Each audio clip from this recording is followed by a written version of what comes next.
Hi, I'm Ken Letourneau, a data center solutions architect for Intel storage products.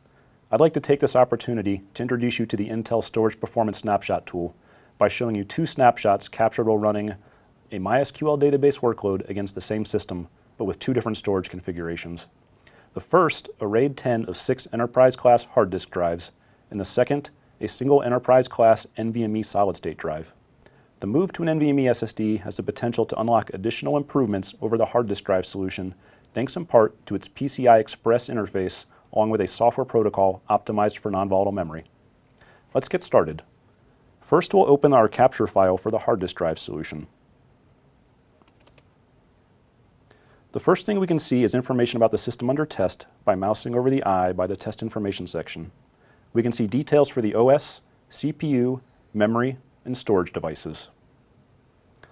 The first graph we see on this report is a capture of CPU performance over the duration of the workload. It's broken down between the various CPU states of idle, I/O await, user, and system. Generally speaking, we'd like to know that we are utilizing our CPUs for meaningful work, and we would like to see user time be as big a percentage of the overall CPU utilization as possible. High contributions from I/O await are one of the first things we're going to look for, as they likely indicate a storage bottleneck. Below the CPU breakdown, we have the system overview, with pie charts for the various system resources, CPU, memory, and network. We can see from these results that memory and network were not under any pressure, but let's take a closer look at the CPU pie chart. We can see that overall, the CPU was idle 67% of the time, which isn't great, and could indicate an opportunity to optimize our application stack, or maybe we just didn't put enough load onto the system during test. Looking at the non-idle CPU states, we see system time as 2% overall, user as 19, and I/O await as 12. That last number is potentially troubling, as I/O await represents over 1/3 of the non-idle CPU time spent. Now, to the right of the system resources, we see all the disks on the system. The tool has highlighted for us the lone busy disk, SDB, running around 3,700 IOPS. Now, as a person that configured this system, I can tell you that SDB is in fact the RAID 10 of hard disk drives. Moving a bit farther down the page brings us to the disk information section.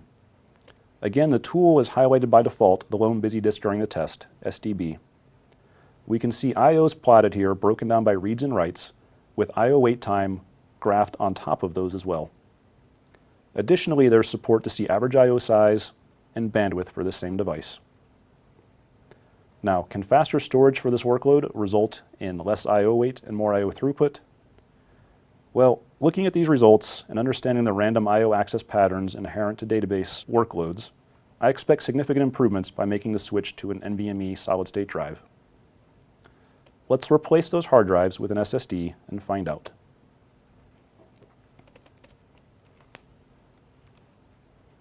Here are the results for a single NVMe SSD. It's hard to even discern any red I/O wait in the CPU graph. Looking at the CPU pie chart, we can see I/O wait has come down to 1% from 12%, implying a 90% decrease compared to the hard disk drive solution. Average IOPS have also increased to over 6,000 compared to 3,700 from the hard disk drive solution. I would posit that at this point, the storage subsystem looks pretty well optimized for this workload. So to recap, the Intel Storage Performance Snapshot tool gives you a fast, high-level look at system storage performance and helps you understand the potential benefits of moving to faster storage.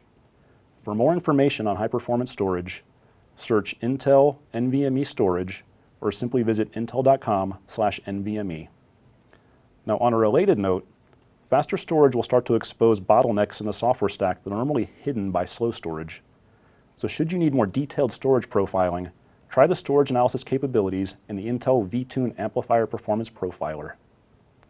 I hope you find the information in this video useful, and thank you for your time.